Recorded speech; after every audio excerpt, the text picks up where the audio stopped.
야고보서 1장 9절에서 12절까지입니다.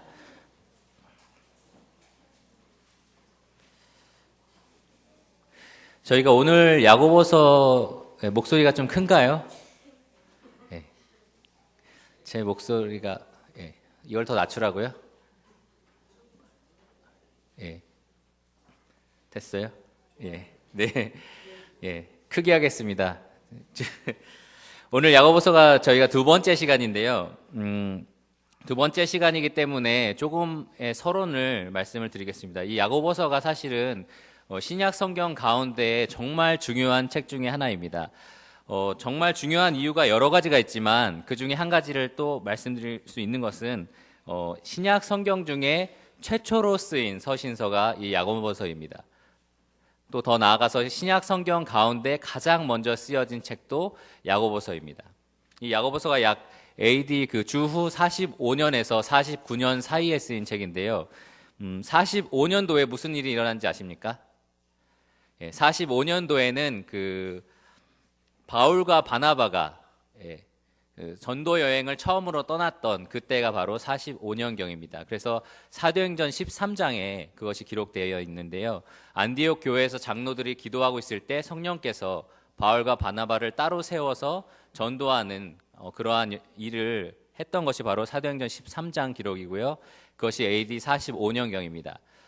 그 사도행전 13장에서 두 장을 뒤로 가셔서 사도행전 15장이 되면요. 그것이 AD 그 주후 49년경에 일어난 일이 기록되어 있는데 그 49년에 어떤 일이 있었냐 하면 사도행전 15장에 예루살렘에서 회의가 열립니다. 이제 유대인들이 복음을 전하기 시작하면서 이방인들이 교회에 더해지니까 이 유대인들이 이방인들에게 너희도 율법을 지켜야 된다라고 하면서 과연 이것을 어떻게 해결할 것인가 교회 지도자들이 모여서 회의했던 내용이 사도행전 15장 그리고 그것이 주 49년경에 일어난 일입니다. 그래서 이 야고보서는요, 사도행전 13장과 15장 사이, 주후 45년과 49년 사이에 기록된 최초의 신약 성경입니다. 그 전에 어떤 일이 있었냐면요, 그 야고보라는 사람이 순교를 당하는데요. 이 야고보서를 쓴 야고보가 아니라 예수의 형제 야고보가 아니라 그 요한의 형제, 예수님의 제자 야고보가 순교를 당하는 일이 사도행전 12장에 기록되어 있습니다. 이런 순교가 사실은 야고보가 처음이 아니었고요. 사도행전 6장과 7장으로 돌아가시면 스데반이라는 사람이 여러분 잘 아시는 그 스데반이 순교를 당하고 그 이후로 교회에 엄청난 핍박과 환란이 시작됩니다. 그러면서 이 예루살렘에 모여있던 많은 성도들이 스데반의 순교와 그 이후에 있던 후폭풍으로 인해서 각지로 흩어지게 되는데요. 유다와 사마리아와 땅 끝까지 이 예루살렘 성도들이 흩어지게 되고요. 그래서 복음이 그 지역에 각각 퍼지게 되는 것이 사도행전 7장부터 사도행전 전체에 기록된 말씀입니다. 그래서 이 야고보 편지의 대상은요. 이 1장 2절에도 나오는 것처럼 1장 1절에 나오는 것처럼 흩어져 있는 12지파 그 스데반과 그 교회에 일어난 여러 가지 환란으로 인해서 흩어진 수많은 성도들에게 이 야고보가 편지를 쓴 거고요. 제가 처음에 말씀드린 것처럼 이것이 최초의 서신서라는 게 굉장히 중요한데요. 왜냐하면 이제 막 환란이 닥쳐서 자신의 믿음을 지키기 위해서 각지로 흩어진 성도들에게 지금 야고보가 주 메시지가 무엇이냐 하면 힘내라. 하나님이 너희와 함께 계시지 않니? 조금만 더 버텨라. 이런 식의 위로의 메시지가 아니었고요. 야고보의 메시지는 한마디로 말해서 너희의 믿음이 어디 있는지 확증하라. 너희들이 정말 그리스도인인지 정말 믿는 사람인지 확증하라 라는 것이 야고보의 주 메시지입니다. 참된 그리스도인인지 거짓된 그리스도인인지 너희들의 믿음을 보여라. 그것이 야고보서의 주 메시지입니다. 한참 시간이 지나서 이 사랑이 식어지고 막 거짓된 성도들이 막 일어났을 때 보낸 편지가 아니라요. 아주 초창기에 보내진 편지라는 데 의미가 있습니다. 그래서 저는 사실 이 야고보서 공부를 유평교회 성도님들과 하면서 저희가 꿈꾸는 이 목적은 이 야고보서의 목적과 동일한데요. 여러분들께서 여러분들의 믿음을 이 공부를 통해서 확증하시기를 바랍니다. 정말 나는 참된 그리스도인인가? 나의 믿음은 정말 참된 믿음인가? 그래서 여러분의 믿음을 다시 한번 확증하시고요. 혹시나 이 공부를 통해서 야고보가 계속해서 믿음을 확증할 수 있는 도구들을 계속 저희가 공부하면서 제시할 건데요. 내 믿음이 확실하지 않다라는 결론이 났을 때 여러분 다시 하나님께 은혜를 구해서 하나님께 그 구원을 해달라고 여러분 간구하시는 그런 분들이 됐으면 좋겠습니다. 그래서 이 공부는 대충 야고보서에 대해서 좀 배워보자 이런 식이 아니라요. 여러분의 구원의 확실함과 불확실함을 나누는, 삶과 죽음을 나누는 아주 중요한 공부가 됐으면 좋겠습니다. 그래서 저희 교회의 목표인 첫 번째와 두 번째, 모두가 주님을 만나고 주님과 동행하는 유평교회 성도님들이 됐으면 좋겠습니다. 서론이 좀 길었지만 괜찮았죠? 네. 정말 이 공부의 필요성에 대해서 좀 설명을 드리고자 한 거고요. 야고보의 편지가 그렇습니다. 행함이 없는 믿음은 죽은 것이다. 여러분의 믿음이 어디 있는지 확증하는 그런 공부가 됐으면 좋겠습니다. 그래서 지난 시간에 배웠던 2절부터 8절 말씀도 야고보는 시작부터 시험을 온전히 기쁘게 여기라는 말씀으로 시작합니다. 이 각처에 지금 흩어진 성도들에게 너희들이 당하고 있는 그런 어려움 가운데 그것을 온전히 기쁘게 여겨라 라고 명령을 하고 있습니다. 그 이유는 분명하게 2절에 나오는데요. 3절에 나오는데 이는 너희의 믿음의 시련이 인내를 만들어낸 줄 너희가 알미라. 네. 그리고 그러한 인내들이 너희들이 정말 믿는 사람인지 아닌지를 확증해주는 도구가 된다라고 지금 말씀하고 있는 것입니다. 그래서 그 인내의 열매, 결과를 온전히 이뤄라 4절에. 그래서 조금도 부족함이 없게 되는 것을 말씀하고 있습니다. 여기서 야고보는 그들의 믿음에 대해서 확증을 묻는 거예요. 정말 믿음이 있다면 정말 믿는 자답게 이 여러 가지 시험 가운데 기쁘게 여겨라 라고 말하고 있는 것입니다. 그리고 그러한 시험을 이기기 위해서는 지혜가 필요했는데요. 그래서 그 뒤에 나오는 말씀들, 하나님께 구하라. 하나님은 차별도 없으시고 조건도 없으시고 면박하지 않으시고 너희들에게 지혜를 후하게 공급하실 것이다. 시험을 이겨낼 수 있는 지혜, 하나님 말씀에 순종할 수 있는 지혜, 그것을 주실 것이니 하나님께 구해라. 그러나 한 가지 조건이 있다. 그것은 의심하지 말라. 하나님에 대해서 의심하지 말고 구하라. 그것이 지난 시간에 배운 저희 야고보서 말씀이었습니다. 오늘은요 9절부터 12절까지 조금 더 구체적으로 이 현재 성도들이 당했던 고난이 무엇인지, 시험이 무엇인지에 대해서 야고보가 말씀을 하면서 그 가운데 그들이 가져야 했던 지혜, 그 가운데 그들이 정말 믿는 자답게 사는 모습을 보여야 하는 그러한 것들에 대해서 분명히 말하고 있는데요. 그래서 9절, 10절에서는 그 여러 가지 시험 가운데 성도들이 당하는 것들을 이야기하고 있고요. 그 다음에 12절에서 결론적으로 믿음을 확증하라는 것으로 마무리를 짓고 있습니다. 그러면은 본문을 다 같이 한번 읽어볼까요? 9절부터 12절까지입니다. 시작.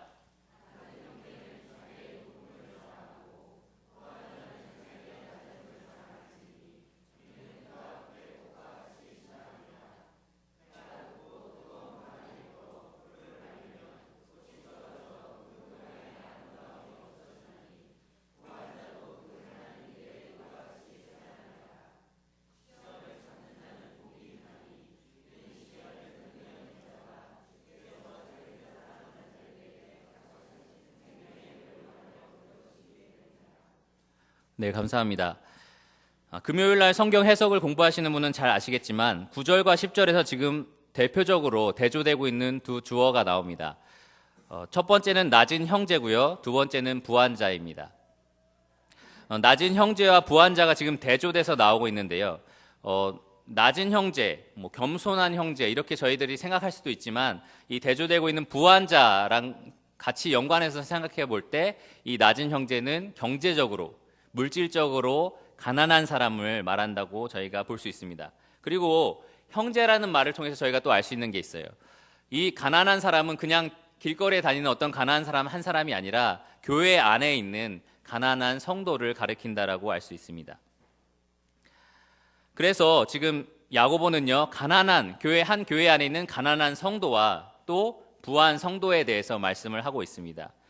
그리고 이 두 부류의 사람에 대해서 동일한 명령어를 제시하고 있습니다. 동일한 명령이 주어졌는데요. 그것은 바로 자랑하라입니다. 이 자랑하라는 말은요, 1장 2절에 여러 가지 시험을 당하거든 온전히 기쁘게 여겨라. 기쁘게 여기다보다 훨씬 더 강력한 표현입니다. 그래서 기쁘게 여길 뿐만 아니라 그것에 대해서 크게 자랑하라 라고 명령하고 있는 것입니다.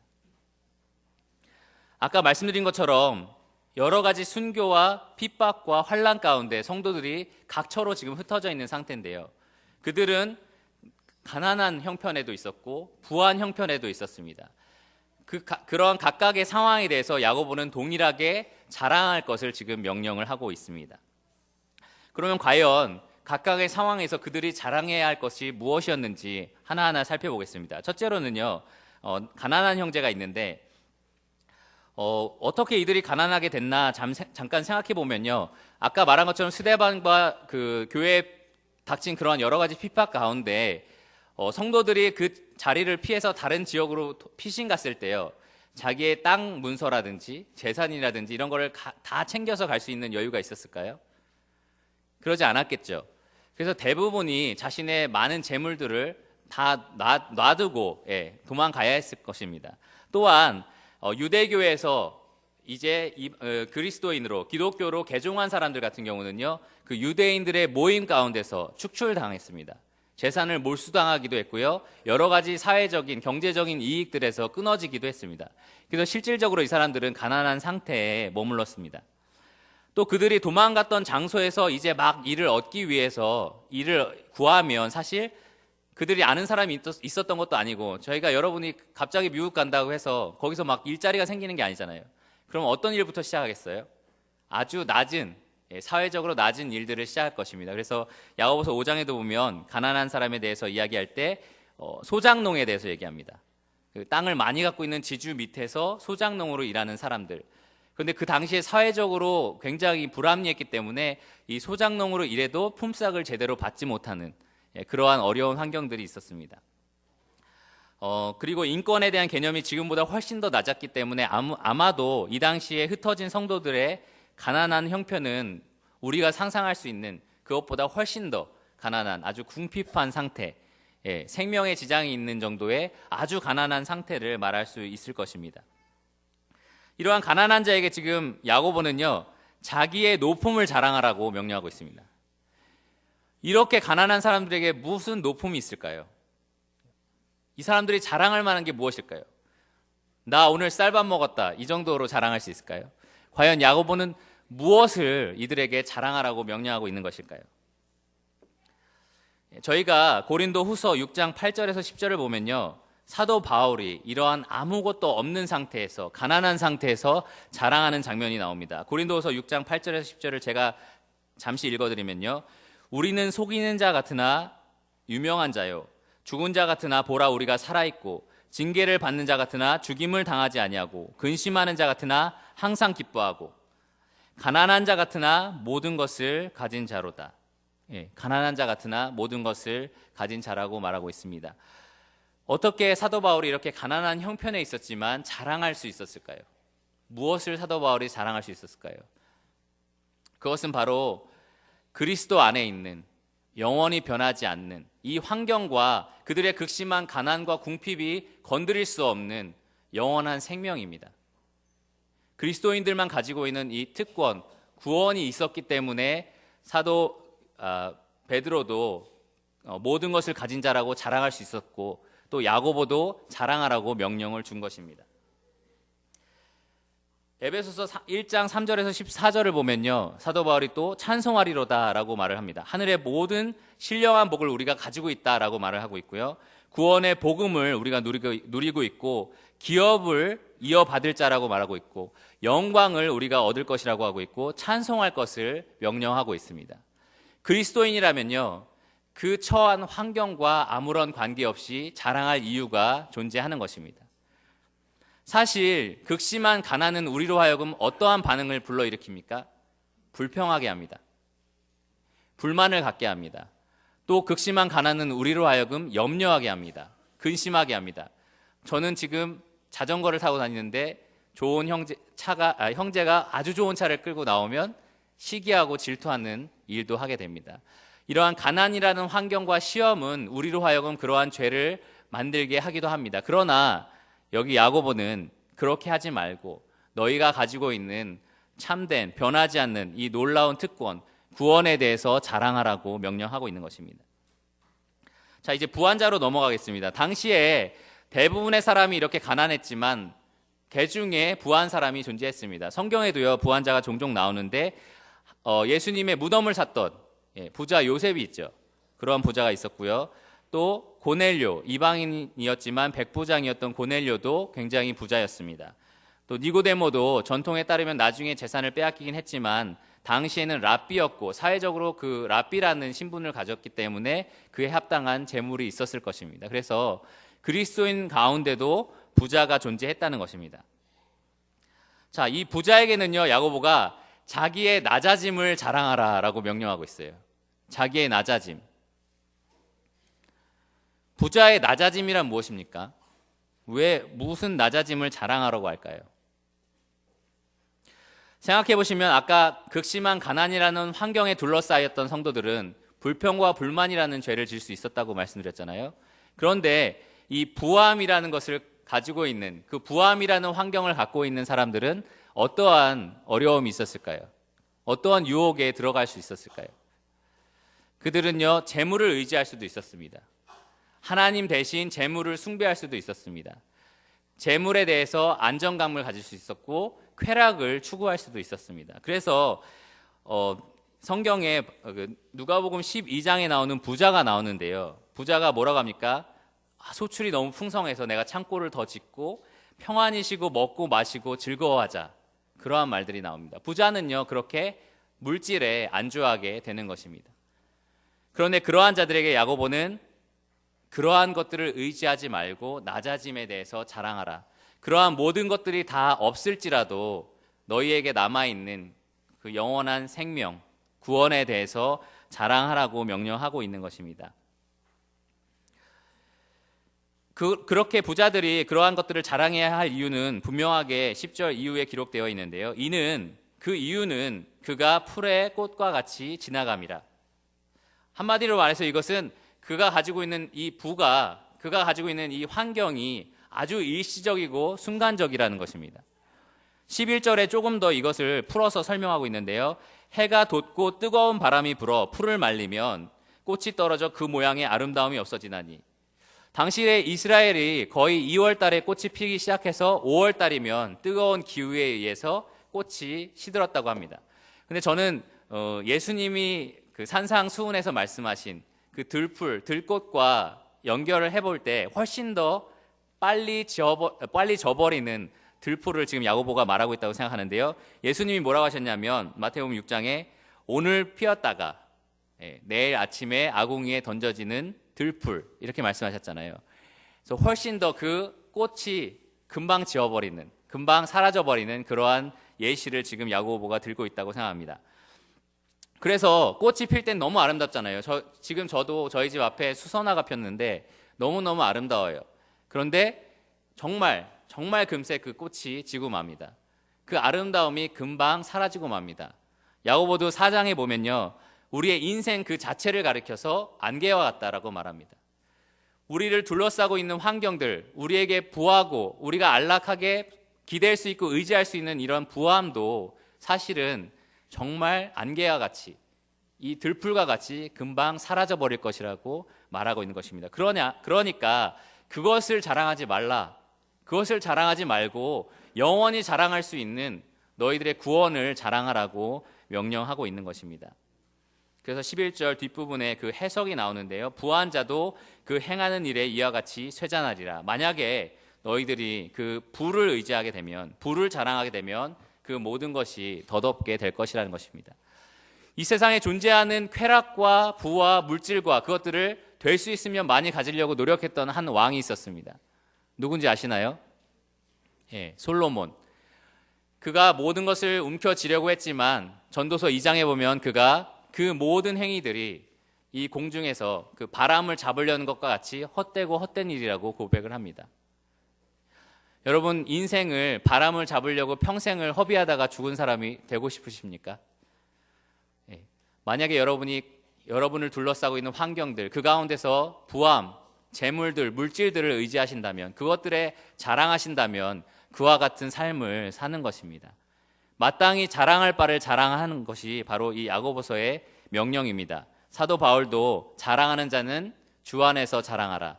왜냐하면 우리가 영원토록 자랑할 이유는 단 하나, 바로 우리 안에 있는 영원한 생명이기 때문입니다. 그래서 낮은 형제나 부한 형제나 그가 처한 환경에서 그들은 불만할 수도 있었고, 재물을 의지할 수 있었고, 쾌락을 추구할 수도 있었고, 시기할 수도 있었고, 이러한 여러 가지 반응을 보일 수 있었지만 그 가운데 그들에게 필요했던 지혜는, 그 시험을 통과하는 지혜는 하나님을 온전히 의지함으로 하나님 안에서 변하지 않는 영원한 생명을 자랑하는 것이었습니다. 그것을 결론적으로 12절에서 말씀하고 있는데요. 자, 시험을 참는 자는 복이 있나니 라고 말하고 있습니다. 여기서 시험을 참는 자에서 참다라는 동사는 현재형인데요. 이런 것들이 좀 어렵겠지만 조금만 더 들어보시면 이해가 가실 것입니다. 시험을 참는 자는 예전에 한번 참아본 적이 있는 사람을 가리키는 것이 아니라 계속해서 시험을 참아내고 참고 또 참는 그러한 사람을 말합니다. 지금 현재 그 시험을 계속해서 참아내는, 참고 있는 사람을 가리킵니다. 그 사람이 지금 복되다고 지금 야고보가 말하고 있는 것입니다. 그 이유는요, 이는 시험을 견디어낸 자가, 여기서 견디다라는 단어는요, 과거형입니다. 무슨 말인지 아시겠어요? 이 사람은 이미 시험을 통과했다라는 판결을 받은 사람인 것입니다. 구원받은 사람은요, 하나님 앞에 섰을 때 누구나 시험을 견디어낸 자라는 평가를 받는 사람입니다. 구원받은 사람은 시험을 견디어낸 자라고 입증된 사람이 구원받은 사람입니다. 이게 제가 지금 막 만들어낸 이론이 아니고요. 우리의 믿음의 선진들이 그랬습니다. 아브라함이 그랬고요. 다윗이 그랬고, 모세가 그랬고, 베드로가 그랬습니다. 생각해 보세요. 아브라함도 믿음의 조상이었고요. 다윗도 하나님 마음에 합한 자라고 불렸습니다. 그런데 완벽하다는 게 아니에요. 시험에 넘어질 수도 없고 항상 옳다는 것은 아닙니다. 아브라함 생각해 보세요. 아내를 누이라고 속였습니다. 다윗은 어떻습니까? 간음하고 살인을 했습니다. 모세는 하나님 명령에 불순종했고요. 베드로는 예수님을 부인했던 사람입니다. 그런데 하나님이 그들의 삶을 종합해서 그들의 삶을 평가하실 때는요, 믿음의 조상이다. 다윗에게는 나의 마음에 합한 자다. 모세에게는 그 온유함이 온 지면 위에 높은 자라고, 또 베드로에게는 하나님의 양들을 맡겼습니다. 그들은 믿음이 통과된 자들입니다. 그들의 삶에 있어서 그들은 시험을 견디어낸 자라고 입증된 자들입니다. 그것이 모든 그리스도인들이 당연히 그렇게 결과를 내야 되는 것입니다. 그런데 결론적으로 그 그리스도인들의 삶을 볼 때 시험을 견디어낸 자다라고 입증이 되는데요. 그것의 현재형은 시험을 참고 있다는 거예요. 그러니까 현재 여러분들의 삶 가운데요, 여러분이 닥치는 그 환경들, 특별히 여기서 물질적인 환경을 말하고 있는데 그 환경들 가운데 계속해서 불평을 하거나 계속해서 불만을 갖거나 계속해서 물질을 의지하거나 계속해서 쾌락을 추구하거나, 여러분들이 나는 예수님이 나를 위해서 십자가에 돌아가신 사실을 믿습니다라고 아무리 외쳐도요, 여러분의 삶이 계속해서 그러한 형태를 보인다면, 계속해서 시험을 참고 있지 않다면 여러분들은 결국 시험을 견디어낸 자로 입증되지 못한다는 것입니다. 야고보서의 모든 메시지의 중심이 그것입니다. 네가 아무리 입으로 말해봐라. 귀신들도 하나님을 믿는다고 말한다. 귀신들도 하나님을 믿고 떤다. 그러나 너희의 행위를 보여라. 정말 믿는다는 그 행위를 보여달라라고 야고보가 요구하는 것입니다. 그래서 현재 여러분 시험을 참고 있는 자인지 다시 한번 돌아보시기 바랍니다. 여러분이 가지고 있는 이 물질적인 환경 가운데 하나님을 의지하고 정말 구원으로 즐거워하고 있는지 다시 한번 점검해 보시기 바랍니다. 그것이 여러분들이 진실로 거듭났다는 증거입니다. 만약 여러분들이 재물 때문에 불평하고, 만약 여러분들이 물질 때문에 그 물질에 의지하고 쾌락을 추구한다면, 그것이 여러분들의 삶을 특징 짓는다면 그것은 여러분들에게 확실한 참된 믿음이 없다는 증거라는 것입니다. 여기에 시험을 견디어낸 자에 대해서 또 다른 표현이 있는데요. 주께서 자기를 사랑하는 자라고 말하고 있습니다. 하나님을 사랑하는 자가 곧 시험을 견디어낸 자, 곧 그리스도인이라는 말인데요. 이것은 너무나 자명한 일입니다. 요한복음 14장에 보면요, 나의 계명을 지키는 자라야 나를 사랑하는 자니. 하나님의 말씀에 순종하는 자가 하나님을 사랑하는 자라고 말하고 있습니다. 그가 진정으로 거듭난 자고요. 마태복음 7장에도 보면 예수님께서 나더러 주여 주여 말하는 자마다 천국에 들어갈 것이 아니다. 올바른 이론이 있다고 해서 내가 주님이 나를 위해 돌아가신 거 믿어요 라고 말한다고 해서 천국에 들어갈 것이 아니다. 다만 나의 말을 듣고 그것을 행하는 자가 천국에 들어갈 것이라고 분명하게 말씀하셨습니다. 그래서 시험을 참는 자, 그 특징은 시험을 견디는 낸 자라고 입증이 될 것이고, 그가 곧 하나님을 사랑하는 자며 그가 곧 구원받은 자며, 그 결과는 어떻습니까? 약속하신 생명의 면류관을 얻을 것이다. 영원한 구원, 이 복음에 해당되는 사람, 이 구원을 진실로 받는 사람은요, 바로 그와 같은 사람이라고 결론을 짓고 있는 것입니다.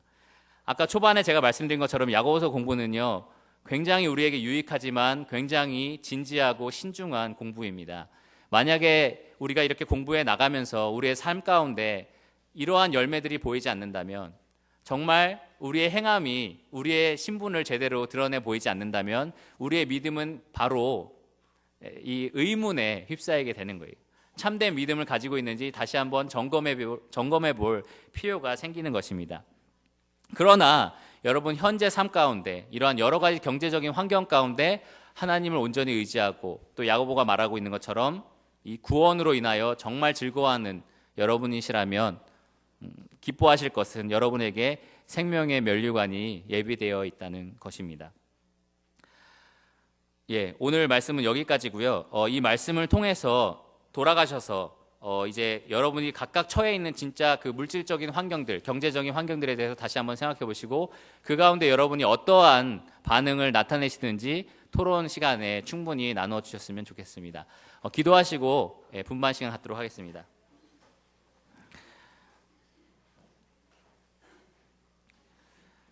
하나님 감사합니다.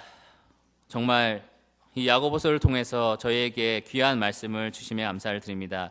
저희의 구원이 온전히 하나님의 은혜요, 또 하나님의 사랑인 것을 고백을 드립니다. 저희를 구원해 주심에 진심으로 감사를 드리며, 또한 이 세상의 그 어떤 것도 그 영원한 즐거움과 영원히 자랑할 것들을 빼앗아가지 못하는 것에 감사를 드립니다.